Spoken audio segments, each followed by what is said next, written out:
This episode of New Politics was released on the 23rd of April, 2022, and produced on the land of the Wongal and Whadjuk people.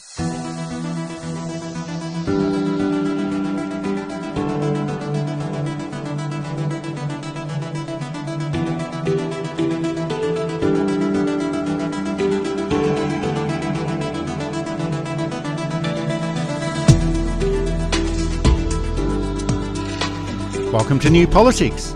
In this episode, the end of the second week of the 2022 election campaign, we look at the latest polls and who's got the biggest scare campaign of them all.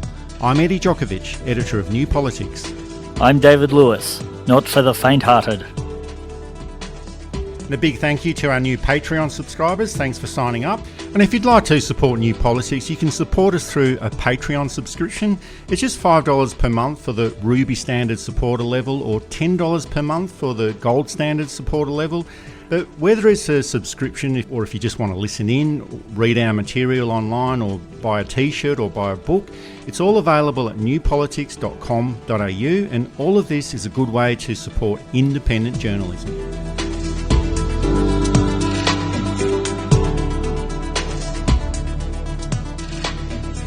We're now into the second week of the campaign, and each week in an election campaign is like a long chapter in a book. And the good news is that there's another 4 more chapters to go. We're now into the scare tactics section, where each side of politics chooses an issue that will alarm that section of the community that they think is vulnerable to the messaging that they're giving, and hope that enough people will listen closely enough and vote for that particular party. Scott Morrison is now talking about a carbon tax, a mining tax and a retirees tax, all pretty much made up, while Labor is now focusing on the introduction of the cashless debit card for all pensioners, which, based on what the Coalition has said in the past and the fact that they've already got the card in place, is much closer to the truth. Scare campaigns cannot just be manufactured out of thin air. They have to be based on a semblance of truth. So which one of these is closer to the mark? The Liberal Party, particularly since 2013, but even before that, is the party of lower government expenditure. Malcolm Fraser had his Razor Gang that cut into ABC pensions, unemployment benefits. They got rid of Gough Whitlam's Medibank. If they didn't get rid of it, they reduced it so much that it would have gone in 83, 84 anyway. Bob Hawke returned it. And then one of the aims of the Liberal Party in its times of office since then has to be to get rid of Medicare. They also cut the ABC, they also cut other services. They're trying to scrap the NDIS. They're having trouble doing that because it is a very needed and very vital service that the government gives. So it's hard for them to do that. Most people, I think, know someone who needs the NDIS. Labor's fears tend to be on higher taxes, which higher taxes can be fine if they're managed properly. Usually by higher taxes, the Liberal Party mean higher taxes for people who can afford it. They tend to put on iniquitous and unfair taxes like the GST, or cut high taxes and put it onto the middle class, which in a progressive tax system isn't terribly fair. Looking at the scare campaigns, I'm less inclined to be worried about the scare campaign against Labor than I am against Liberal. They're definitely going to bring in the Indue card for pensioners, for example. And the Indue card has been a disaster, unless you're one of the owners of the Indue company. Well, the Indue card, that's the cashless debit card, that's been trialled over the past 7 years, so it can't be argued that it's a program that doesn't actually exist. The other issue for the Coalition is that they've openly been pushing for the extension of this program to other people receiving government social security payments, and that includes ministers such as Anne Ruston and Paul Fletcher. Our Liberal National Government is committed to the cashless debit card. Well, I think the conversation that we need to have is about the value of the card, the advantages of the card. The new technology has been a real game changer in the ability for the card to actually provide additional value to participants. There is a broader application for the whole community and something that we would like to have a conversation with them about. So do you plan to make it compulsory at some point? Well, I'm not going to preempt that. I think this is the start of a consultation. I mean, we've run a number of trial sites. We're seeking, as I said, to put all income management onto the universal platform, which is the cashless debit card.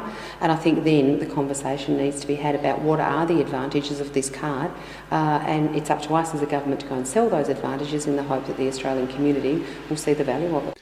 Now, they're both on the record of saying that the government would consider extending the cashless debit card to pensioners. And that doesn't mean that they definitely will introduce it. But if you've got two ministers advocating for the introduction of a cashless debit card, and we also have to remember that Scott Morrison was the one who proposed this plan in the first place when he was Social Securities Minister. And if he's to remain as the Prime Minister after the election, you can imagine that he'd be very keen to introduce it. There's also the consideration of key legislation that's already in place. Within the Social Security Amendment Bill, it clearly states continuation of cashless welfare, and it clearly states that it can be applied to age pensioners. And that amendment came into effect in 2020, so the government can already apply this to age pensions if that's what they want to do. And there's other issues within that legislation as well. And if you're on the New Start allowance, if you fail a random drug test, you can be put onto the Indue card immediately. So it's a draconian system, it's punitive, it's almost dystopian, and well, the big issue is that it's already in place. And it's something that only Scott Morrison could dream up of. And he's got form on this. He was the instigator of the failed robo-debt system, which ended up costing taxpayers $1.2 billion. So it's hard to argue that the application of the cashless debit card across age pensioners is a scare campaign. It's actually closer to a reality. Yeah, it's already started. And the tragedy is that he lies about it. And they'll vote for him against their own interests. Now, there's one thing to vote not in your own interest, so that, well, I'm voting for the party that helps this section of society that I think needs help, and it might cost me a little bit more, but I can afford it, or I might lose something that I had, but it's something I can live without, as opposed to voting against your interests, meaning something horrible is going to be put in and I'm going to vote for it and pretend that I'm happy for it because you've been dog whistled or conned into thinking that this will disadvantage the other in a greater way. So the Indue card will stop dole bludgers somehow. It won't stop dole bludgers. The only dole bludgers are those in cabinet and those ultra wealthy who keep digging into general revenue for various useless aims and travel allowances that they're not entitled to and contracts for businesses that they're involved with, that they've hidden their involvement with, etc., etc., etc. Those are the dole bludgers, and those are the people that we should be hunting down and jailing, not the poor, the homeless, the mentally ill, the aged, etc., etc. And is that the country we want to be? I think it's also a bit rich for the Liberal Party to complain about scare campaigns used against them. They produced possibly one of the most effective scare campaigns ever during the 2019 election campaign, and that was absolutely based on thin air. And that's when they claimed that Labor was introducing a retiree tax, and that was terminology that was also used by journalists at the time. Now, Labor never had any plans for a retiree tax, not even remotely, but the Liberal Party managed to convince enough people in the electorate that there was one, or the one was coming from the Labor Party. And now they're claiming in this election campaign that Labor has not rescinded their proposal for a retirees tax. Well, it's hard to rescind something if it doesn't exist in the first place. So it's a false premise on two counts, that it existed in the first place and that it hasn't been rescinded. Morrison has also been campaigning in Perth, announcing that he's never, ever going to introduce a mining tax or a carbon tax. And I think politicians need to be careful when they say things like never, ever, if we remember what happened with the GST and John Howard. WA is a mining state, and the carbon and mining taxes were whipped up into a vicious frenzy back in 2012. It was a campaign led by Gina Rinehart and Andrew Forrest, and just to let you know, collectively, their net worth increased by $58 billion during the first year of the pandemic in 2020, but let's put aside that for the time being. And they managed to enrol mine workers as a part of these protests, and nearly all of those workers who were using these protests have since been retrenched. And I think there's also a better understanding of that relationship between taxation and mineral extraction. Qatar and Australia, they've got similar export outputs of liquid natural gas. Qatar receives $26 billion a year through royalties. The Australian government just receives $0.8 billion through the petroleum resource rent tax. So trying to raise a scare campaign in WA about the carbon tax or the mining tax, it won't have the same effect as it did back in 2012. And it shows that there's not too many ideas for Scott Morrison to campaign on either. No, it's the Commonwealth. Commonwealth. The whole of Australia owns it.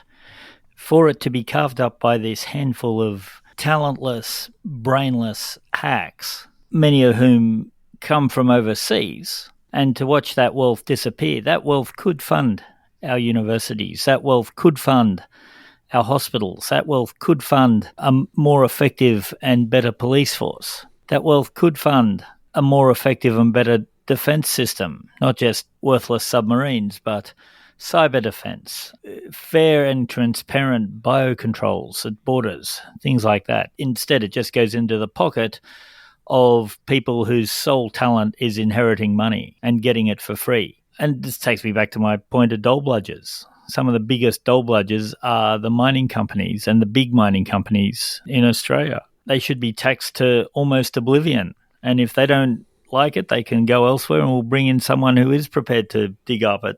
And if people don't dig it up, that's probably better for the environment anyway.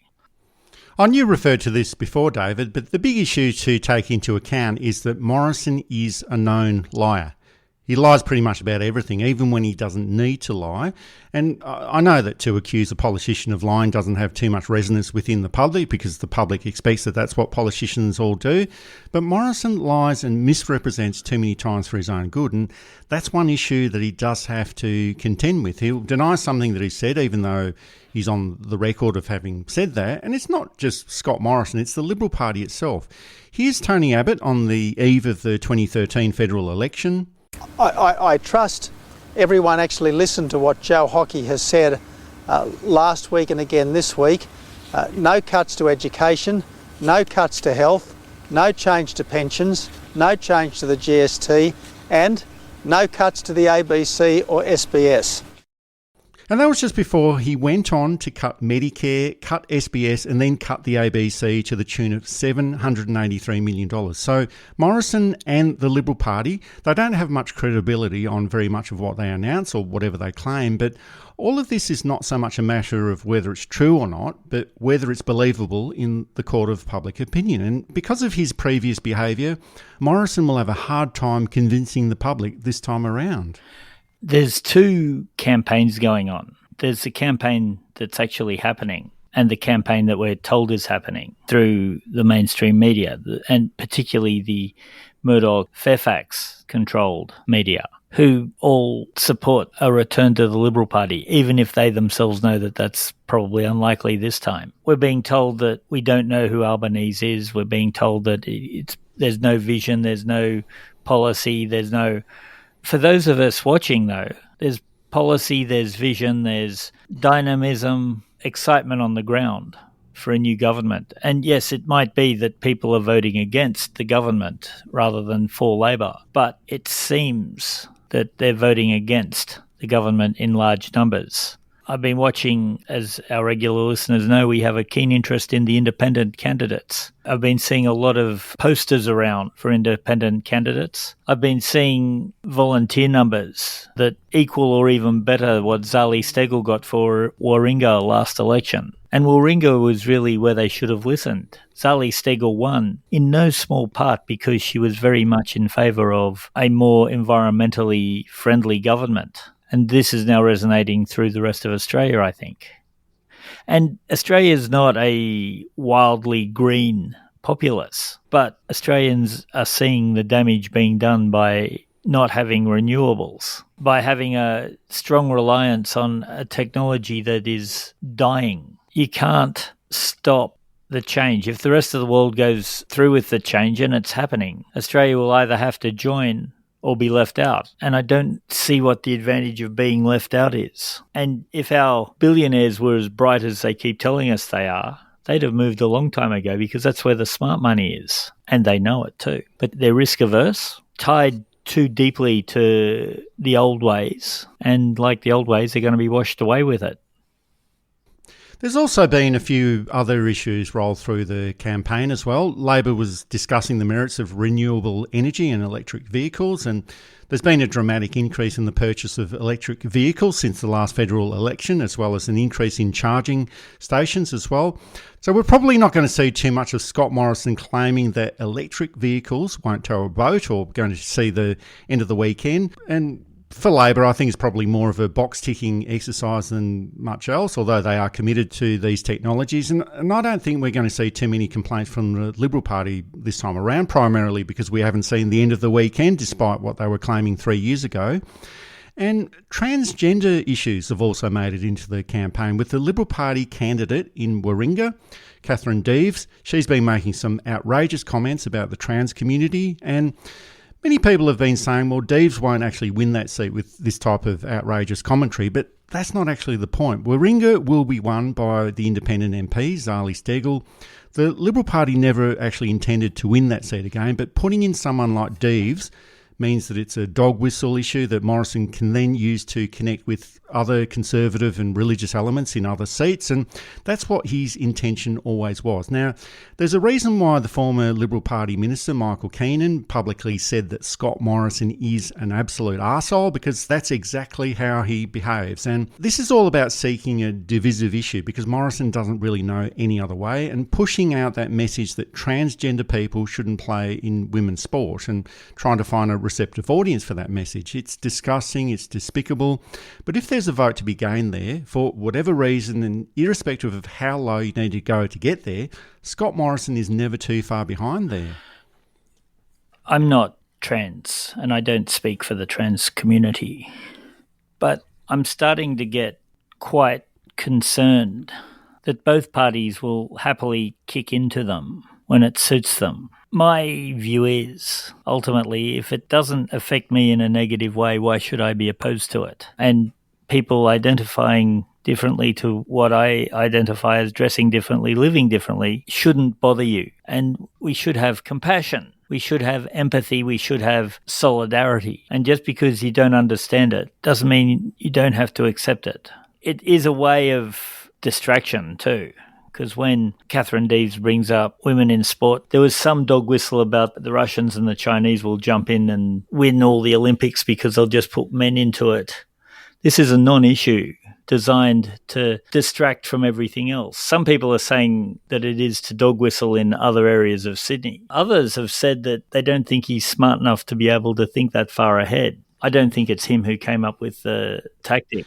Well, the issue is that it's a niche issue that doesn't really affect that many people or influence that many people in the community, but it is that classic Liberal Party strategy of being able to magnify this tiny, tiny, tiny issue and make it seem like it's going to affect the entire world. So I guess that's the point there, that it's magnified this tiny issue that's irrelevant to most people and made it seem like it's far more important than what it actually is. But just getting back to that book analogy that we opened up at the beginning of the program, that each week is like a chapter in an interesting book. Now, I'm not sure what books they're actually reading, but many political journalists are now saying that the election campaign is boring, it's not very exciting, it's dismal. I actually find this quite stunning. Can you imagine journalists at the Washington Post or the New York Times reporting that the US presidential campaign is boring, it's not very exciting? They'd be out of a job within minutes. Their editors would be saying, sorry mate, this might not be the job for you. You better go and do some travel writing or a cooking program. That might be a better fit for you. And this happens every single election in Australia. Mainstream media journalists keep banging on about how boring the election campaigns are without ever explaining what's so boring about it. Now, the most boring job in journalism is doing the police rounds or court reporting, and it's up to the journalist to make what's happening within the court system seem as interesting as possible to their audience. And political journalists should be living for this moment. Elections happen only once every 3 years. This is their moment in the sun. Now, David, you and I, we love politics and we love reporting on elections, and of course that might not appeal to everyone, but these are decisive moments in a nation's history. And for journalists to say, well, it's all just a bit boring, give up and go and get another job. If you can't report on the interesting things that are happening during an election campaign, it's time to totally give up. Yeah, it defeats me. It means that we have the wrong media proprietors. We have journalists who don't know what their job is. And if you don't find an election campaign interesting because it's focusing on policy, because your gotcha moments get blown up by Adam Bant asking, if you want to know, Google it, which is exactly right. It's not the detail that matters, it's how you use that detail. As a historian, I get asked fairly often, how do you remember all the dates? And I say, I don't have to. Somebody has written them down. I just have to know what the information that happened on that date means. It doesn't matter that Philip lands here in 1788 or 1789, except in the fuller context of that. So knowing dates, knowing what the unemployment rate is, and to be fair, knowing how much a loaf of bread costs offhand, isn't that interesting, isn't that exciting, and doesn't really demonstrate what a lot of journalists seem to think it demonstrates. It's the same with Anthony Albanese, not knowing the cash rate. Turns out the journalists who tried to catch him on that didn't know what it was either. And here we are 2 weeks down the track still talking about it because it's still being brought up. Yet it's such a mindless and ridiculous thing.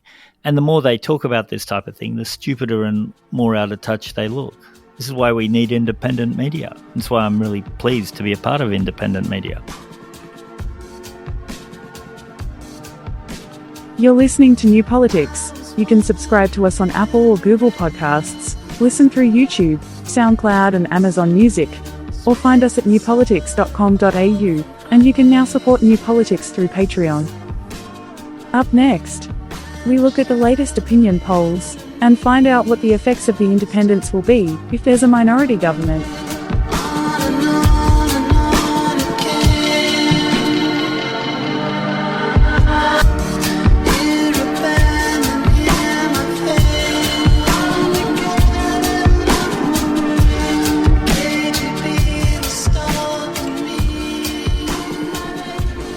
It's election time, so of course there's going to be more opinion polls published, and they'll be used in different ways to justify what's happening or what's not happening during the campaign period. There was a big fuss about the Resolve poll during the week, which showed a drop in support for Anthony Albanese. They didn't actually publish their two-party preferred figure, but using their previous calculations, there was no change in that figure at all. News polls showed the same result. A central poll also came out during the week, no change there either.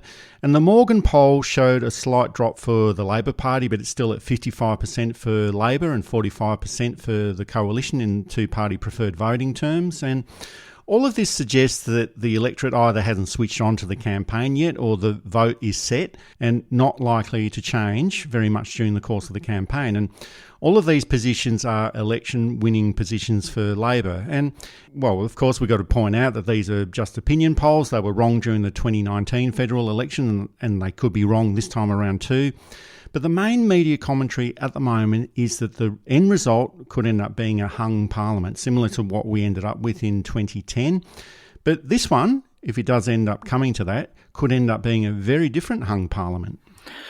The hung parliament was one of the most productive periods of Australian federal political history we'd ever had. More legislation passed than any other government, more major reforms and innovations than any other government. There was a good negotiator at the head of the government as Prime Minister in Julia Gillard, and that certainly helped. She was able to work out what the other side wanted and get the best type of deal where both sides walk away happy. We were lucky that we had independents who had one eye on their local seats, which of course they should in their job, but also one eye on the national interest, which allowed them to make fair and reasonable compromises rather than unreasonable ones, like, say, Brian Harradine did. It didn't suit the media because it meant that their papers were being less used, and so they became more strident. Governments weren't buying as many ads through them, etc., etc. It didn't really suit big business because often the compromises were being made at the top end of things rather than at the bottom end of things. But in terms of something that benefited Australia, I think you can say that on balance, and it wasn't perfect, more came out for the good of more people than not. Now, I think that a hung parliament would be a good outcome, and I guess it depends on who actually forms government as well. And I can't imagine Scott Morrison being a very good negotiator in these types of circumstances.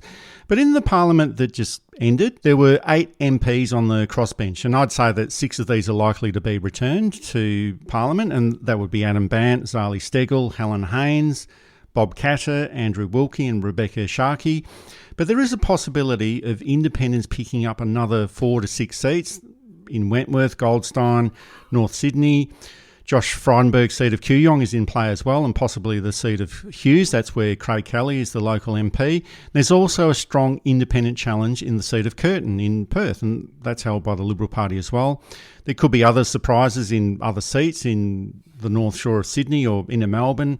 The seats that we're not watching too closely could end up taking everyone by surprise. But if this is the case, and if these independents all manage to win those seats, it would be quite interesting to see who they'll support, assuming that neither Labor nor the Coalition have got enough seats to form government in their own right.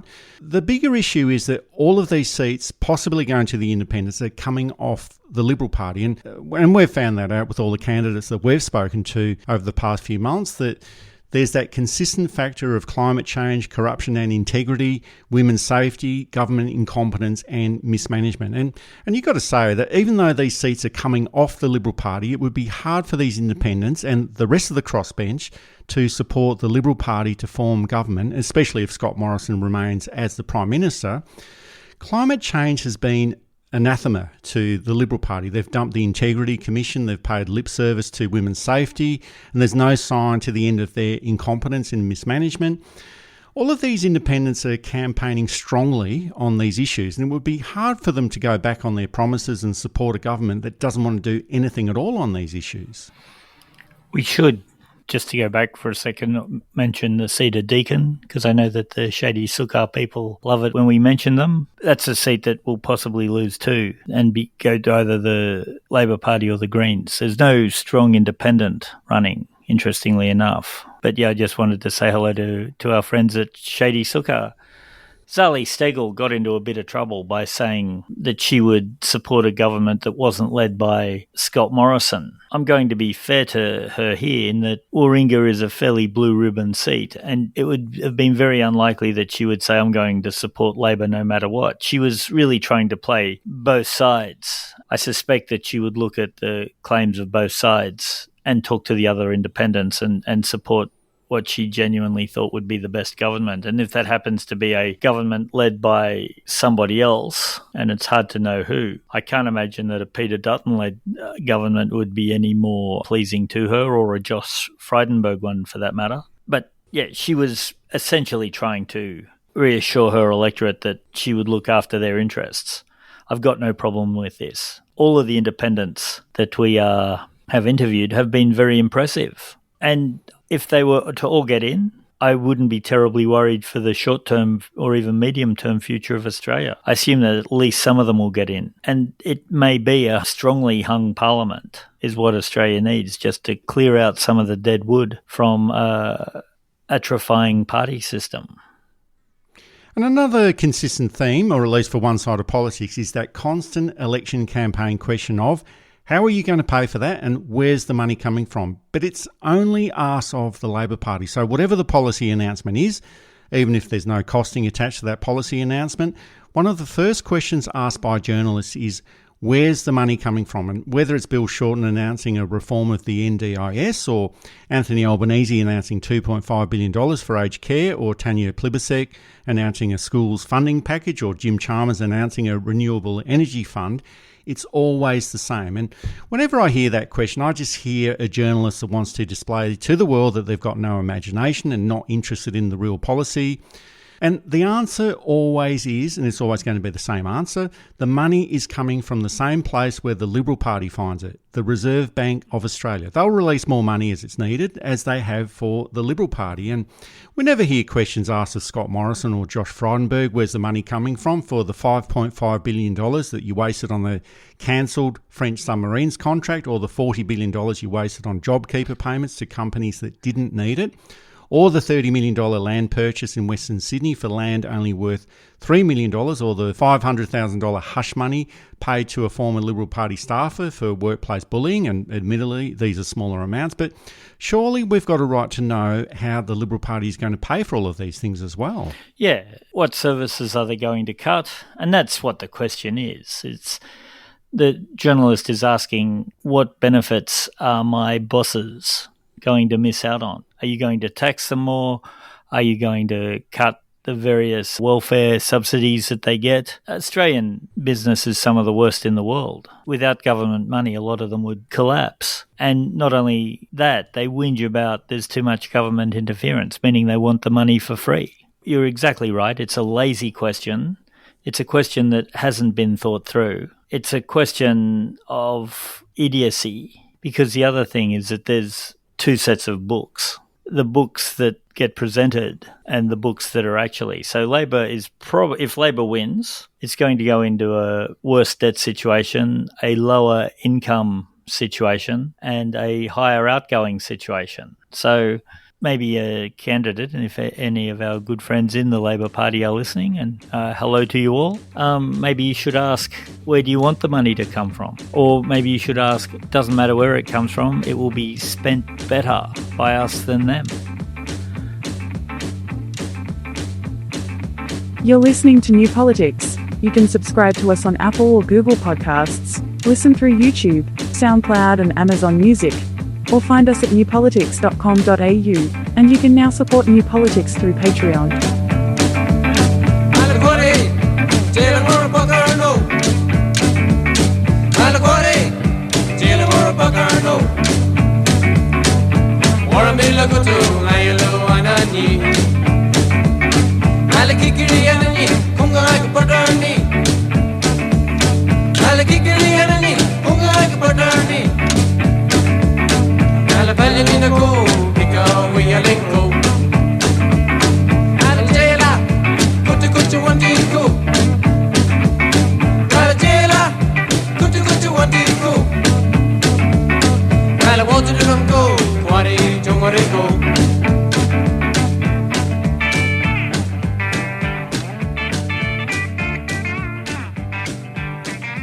Now, David, you're also a musician, so I hope that you've been booed when you've been performing on stage at some point during your career? It doesn't happen much, but I live in Australia. Australia has some of the toughest audiences in the world.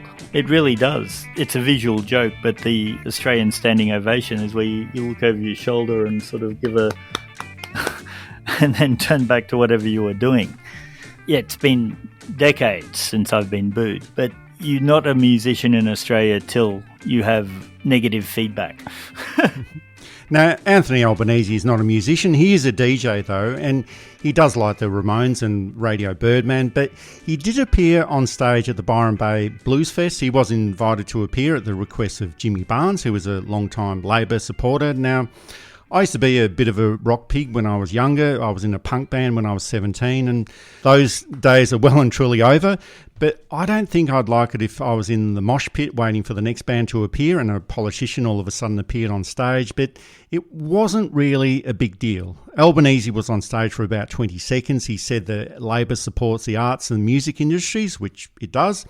And then he went on to introduce Jimmy Barnes. But the media had a field day. Now, the reports that I've heard from people who were actually there have said that the reception to Albanese was very positive, and for sure there were some boos coming from the audience, but generally it was very positive. But the media decided that Albanese had gate crashed. He got a mixed reception. It was a boo fest, not a blues fest.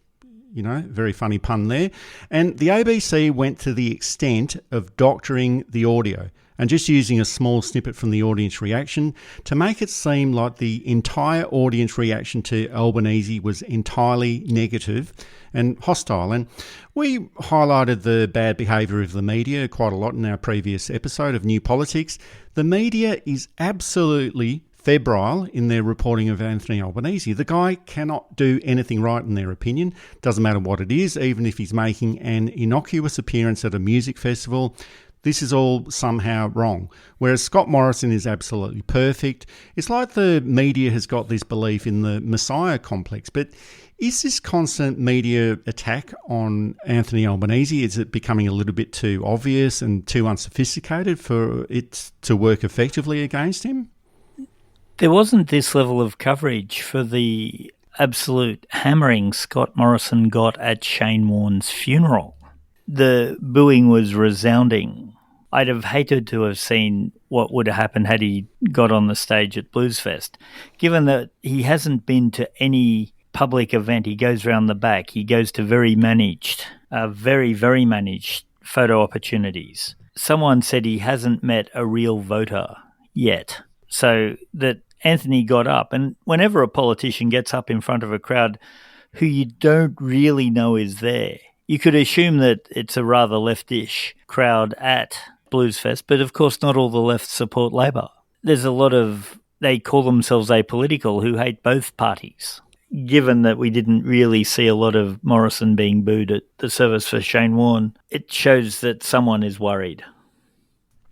And we also had the first leaders debate, and to my surprise, it was actually held on Sky News. You could watch it for free through the Sky News website, but the leaders debates during an election campaign are of national significance, and they should be on a free-to-air channel, preferably on the ABC, not some paid TV service which severely restricts the amount of people that can watch it.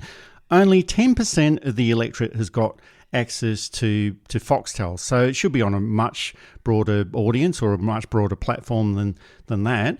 And aside from all of those issues, the leaders' debate, it was actually quite a reasonable debate. There were 100 undecided voters in the audience, and they were the ones who asked the questions. And all of these questions were far superior than any of the questions professional journalists have been asking the leaders over the past 2 weeks. But Anthony Albanese was judged to have won the debate 40 to 35, with 25 people unsure and undecided. We don't actually know what all of this means. Labor has won every election debate since the 2013 federal election, but it has lost every election since that time. It does mean that those people who were in that room, and for all of those debates that have been happening over the past 9 years, they've listened intently to those debates and decided that Labor offers a far better solution. But the issue is that not everyone in Australia is in that room at the same time. Not everyone in Australia actually takes any notice or much notice of these debates. These national debates, they probably do have some influence in the electorate, but it's probably not enough to make a significant difference. I said for years that I don't think the debates are worthwhile. I don't think they do anything. It's an American thing, and it's like the Watergate thing. It's like John Hewson with the GST and the birthday cake. It's the Kennedy versus Nixon thing. It happens once, maybe, and they keep trying to capture the same thing, and they never do. In the Latham diaries, Latham recounts that him and John Howard have a good debate, and then they were outrated by a reality show. I'm not here to endorse everything Mark Latham says, but I think that there was a bit of insight in there. I'm here to endorse very little Mark Latham says. Again, hello, Labor. But the point is well made. Doesn't matter who makes the point if it's a well-made point. That people don't watch them, I don't think it swings a vote either way. Could Sky News really find 100 undecided voters? Could anybody? Most people swing one way or the other, or have a tendency to swing one way or the other. And I could imagine that the Sky audience, Scott Morrison would have had to have done much less to have won than Anthony Albanese. So if 40 people said Anthony won, then probably in a real debate with people chosen from somewhere else, he must have really killed it. But it won't move one vote for him. Now, even though Albanese was judged to have won the leaders' debate 40 to 35 by that public audience, many media commentators were either saying that he should have won by a lot more, it still wasn't good enough, or at least he didn't stumble. Then they went on to claim that, in their opinion, Scott Morrison actually won, not Albanese. And again, it gets back to my earlier point. Albanese just cannot do anything right according to the media. If he's on stage at the Blues Fest, well, that's obviously wrong. If he wins the national leaders debate, well, that's obviously wrong too. He didn't actually win. Scott Morrison won. Doesn't matter what it is. Albanese always has to do better according to the media. If he'd won 51 to 49, there'd be someone saying, oh, he should have wiped the floor. And it's true, Scott Morrison is a very poor public speaker. Even with a script, he doesn't read well. He doesn't understand the power of language. He doesn't want to understand the power of language. He's not inspiring. I've said before, one of the very best public speakers I ever saw was John Howard. I didn't agree with him, but I could see how he could grab the attention of a room very subtly and hold it and give his ideas. I can't imagine Scott Morrison does that. I'm sure that the Liberal Party faithful are held. But I saw Howard win over, essentially, a hostile room. Bob Carr was the other outstanding speaker I've seen live. They were both extremely impressive public speakers. Scott Morrison isn't. He stumbles, he mumbles, he isn't coherent, he isn't terribly interesting, he isn't dynamic. And yeah, Anthony Albanese is a very good public speaker, and it's been a couple of years since I've seen him speak live, so he may well have improved since then too. So it's the end of week 2. I suspect that next week we'll get into the more substantive issues related to climate change and integrity in politics. Anthony Albanese has also tested positive to COVID, so he'll be out of action for the 3rd week of the campaign. All of this is a new situation. We're not sure how it actually will affect the campaign. Labor would have had contingency plans for dealing exactly with this sort of situation. So next week we'll find out what those plans are. But there's still 4 weeks to go in this election campaign, and there's a lot more that's going to happen during this time. Yeah, we're nowhere near the end. Anything could happen. There's been a surprising number of disendorsements and resignations. I think things like the Christian Porter issue won't go away. That still has a bit of juice in it, I think. There'll be lots of revelations of improper behaviour come out over the next few weeks too, as the parties try to entertain the press gallery. And of course, this is a mistake. It's not about entertainment, and it's not about the press gallery. It's about getting your message out to as many people as you possibly can. And that's to all parties. Ignore the press gallery. They're a archaic redundancy in a new media landscape. That's it for this episode of New Politics. Thanks for listening in. If you'd like to support our style of journalism and commentary, please make a donation at our website at newpolitics.com.au. We don't beg, plead, beseech or gaslight you about journalism coming to an end. We just keep it very simple. If you like what we do, please send some support our way. It keeps our commitment to independent journalism ticking along. I'm Eddie Djokovic. Thanks for listening in, and it's goodbye to our listeners. I'm David Lewis. We'll see you next time.